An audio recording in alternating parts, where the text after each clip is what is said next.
Hi guys, my name is Milap Gupta and you are watching me on my YouTube channel English with Milap. दोस्तों, आज मैं बहुत आसानी से आपको एक ट्रिक बताऊंगा जिसमें किसी भी बड़े से बड़े सेंटेंस को, चाहे इतना लंबा सेंटेंस हो चाहे इतना लंबा सेंटेंस हो, आप उसको आसानी से इंग्लिश में ट्रांसलेट कर सकते हो। यहां पर आप देख सकते हैं कितना बड़ा सेंटेंस है। मैं आपको पढ़ के सुनाता हूं।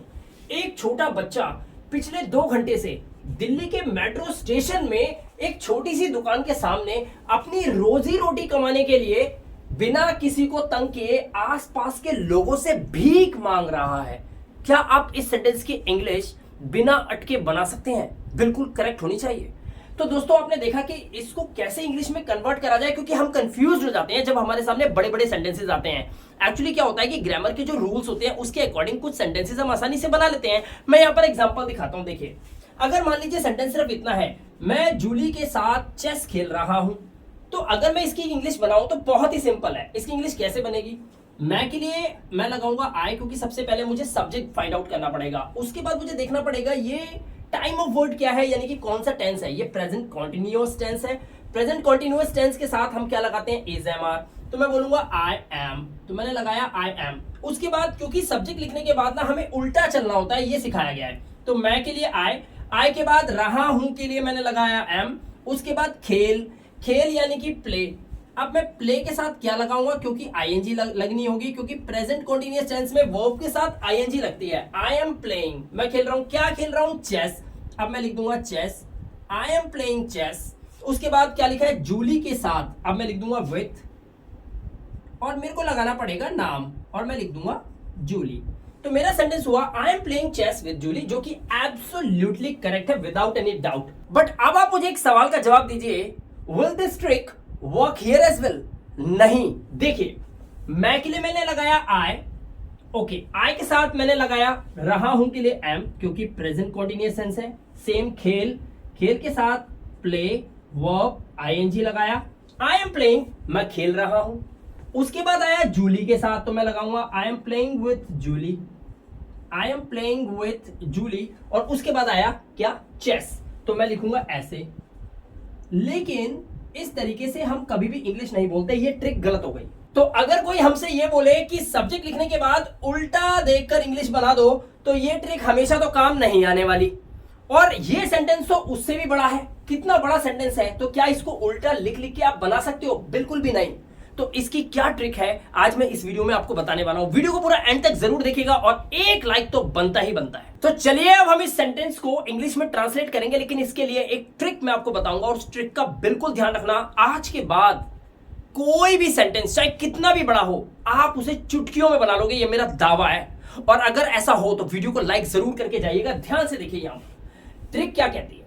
सबसे पहले आपको क्या करना है, सेंटेंस को छोड़ दो, एक बार पढ़ो, उसके बाद लगाओ दिमाग। सबसे पहले देखो हु, यानी कि कौन है जिसके द्वारा कोई काम किया जा रहा है, क्योंकि ये एक एक्शन सेंटेंस है। सब्जेक्ट के द्वारा एक काम किया जा रहा है, भीख मांगने का। क्रिया हो रही है, क्रिया भी हो रही है।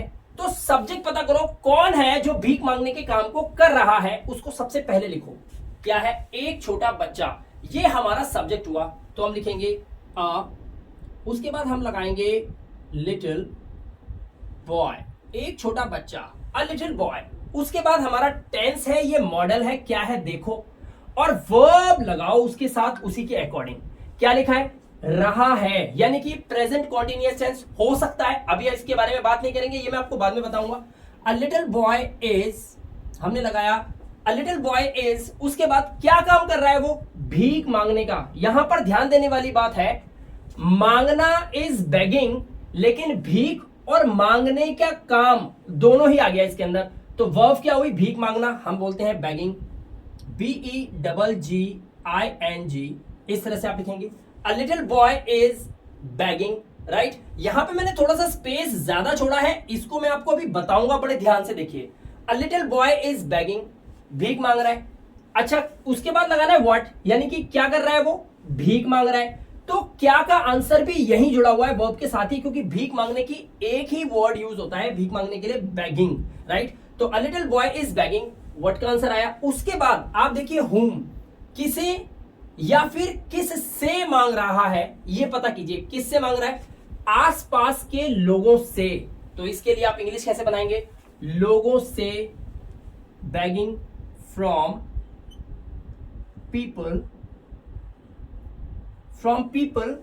आस पास के, people of nearby, इस तरह से लिखेंगे। A little boy is begging from people of nearby। उसके बाद क्या लिखा है? हाउ, कैसे मांग रहा है। आप बता सकते हो कैसे मांग रहा है? देखिए, बिना किसी को तंग किए, ये उसका तरीका है। कैसे मांग रहा है? बिना किसी को तंग किए। कैसे लिखेंगे? बिना किसी को तंग किए, बिना, विदाउट, बिना किसी को तंग किए। तंग करने के लिए किसी को बॉदर करते हैं आप या ट्रबल करते हैं, तो आप लगा सकते हैं विदाउट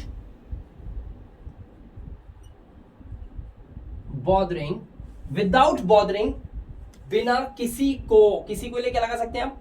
विदाउट बॉदरिंग एनीवन। कैसे लिखेंगे आप?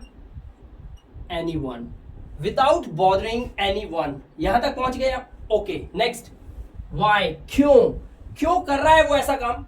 क्यों भीख मांग रहा है? अपनी रोजी रोटी कमाने के लिए। तो क्यों का आंसर क्या है? अपनी रोजी रोटी कमाने के लिए वो ऐसा काम कर रहा है। तो कैसे लिखेंगे? फॉर, के लिए आप लगाएंगे फॉर अर्निंग, कमाना। क्या कमाना? रोजी रोटी, फॉर अर्निंग। यहां पर मैंने अर्न में आईएनजी क्यों लगाया?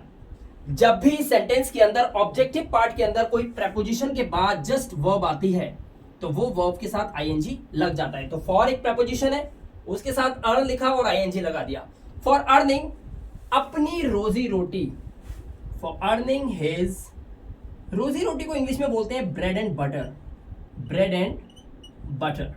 आप ऐसे लिख सकते हैं, earning his bread and butter, right. आगे देखिए, कहां मांग रहा है? जगह है, यहां पर है, दिल्ली के मेट्रो स्टेशन में। मैं यहां पर इसे अंडरलाइन करना चाहूंगा, दिल्ली के, उसके बाद मेट्रो स्टेशन में, उसके बाद भी लिखा है एक छोटी सी दुकान के सामने। अब आप देख सकते हैं ये छोटी सी दुकान कहां पर है? मेट्रो स्टेशन में। मेट्रो स्टेशन कहां पर है? दिल्ली में। तो दिल्ली के मेट्रो स्टेशन में एक छोटी सी दुकान पर, यानी कि ऐसी स्थिति के अंदर सबसे पहले आप सबसे छोटी जगह के बारे में विवरण दोगे, उसके बाद उससे बड़ी और उसके बाद सबसे बड़ी जगह। तो मेट्रो स्टेशन कहां पर है? दिल्ली में। तो दिल्ली सबसे बड़ा हुआ, मेट्रो स्टेशन उससे छोटा, और सबसे छोटा एक छोटी सी दुकान के सामने। तो सबसे पहले इसकी इंग्लिश लिखोगे, के सामने, इन फ्रंट ऑफ, किसके सामने? एक छोटी सी दुकान, इन front of a small shop, in front of a small shop. उसके बाद मेट्रो स्टेशन, जो कि छोटी जगह है, और छोटी जगह के लिए एट लगाया जाता है, चाहे यहां पर में हम हिंदी में बोलें, लेकिन आप क्या लगाओगे? एट। ध्यान रखना इस बात को। तो कैसे लिखोगे? एट मेट्रो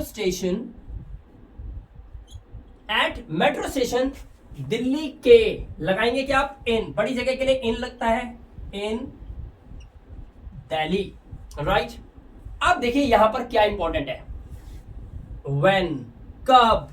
अब मुझे बताइए, क्या इस सेंटेंस को, पूरा हिंदी का सेंटेंस आप पढ़िए, दोबारा पढ़िए, टाइम दीजिए, take your time and think, क्या इसके अंदर आप इसका आंसर दे सकते हो कि कब भीख मांग रहा है? टाइम दिया है कोई? नहीं दे रखा, लेकिन हां, कब से वो ये भीख मांगने के काम को कर रहा है ये जरूर बताया गया है। पिछले 2 घंटे से, यहां पर आप देख सकते हैं ये दे रखा, पिछले 2 घंटे से वो क्या कर रहा है? भीख मांगने के काम को कर रहा है। तो कैसे लगाएंगे? पिछले 2 घंटे से। इसके लिए आप क्या यूज करते हैं? इसके लिए यूज करते हैं फॉर, और 2 घंटे से पिछले भी लगा हुआ है, for last 2 hours, for last 2 hours. I hope आपको ये ट्रिक बड़े आसानी से समझ में आ गई होगी, लेकिन यहां पर वीडियो को एंड मत करना, एक छोटी सी इंफॉर्मेशन और देना चाहता हूं, ध्यान से देखिए। कहने को हमने लगाया रहा है के लिए प्रेजेंट कॉन्टिन्यूअस टेंस इज का यूज किया, लेकिन मैंने थोड़ा सा स्पेस छोड़ा था आपको कुछ बताने के लिए। ये सेंटेंस प्रेजेंट कॉन्टिन्यूअस टेंस नहीं है।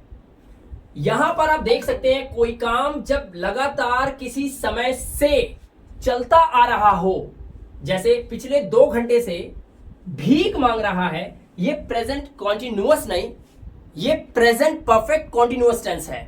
और इस सेंटेंस को बनाने के लिए आपको यहां पर इज का यूज नहीं, आपको यहां पर according to a little boy, यहां पर थर्ड पर्सन सिंगुलर है तो आपको हैज बीन का यूज करना पड़ेगा और आप यहां पर हैज बीन लगाएंगे। तो आपका जो सेंटेंस बनेगा वो क्या बनेगा? A little boy has been begging from people of nearby without bothering anyone for earning his bread and butter in front of a small shop at metro station in Delhi for last 2 hours. तो अब कभी भी आपको बड़े sentence को बनाना हो तो इस रूल को हमेशा याद रखें, इसका स्क्रीनशॉट ले लीजिए और इस रूल को किसी भी बड़े से बड़े सेंटेंस के अंदर अप्लाई करेंगे तो आपको एक करेक्ट आंसर मिल जाएगा, यानी कि आप एक सही जवाब तक पहुंच जाएंगे।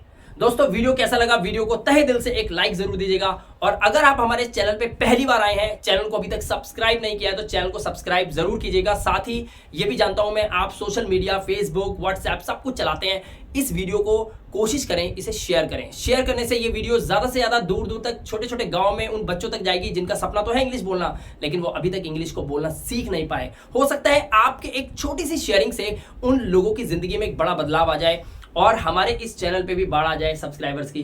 मैं मिलाप गुप्ता मिलूंगा आपसे नेक्स्ट इंटरेस्टिंग वीडियो के साथ। Till then, good bye.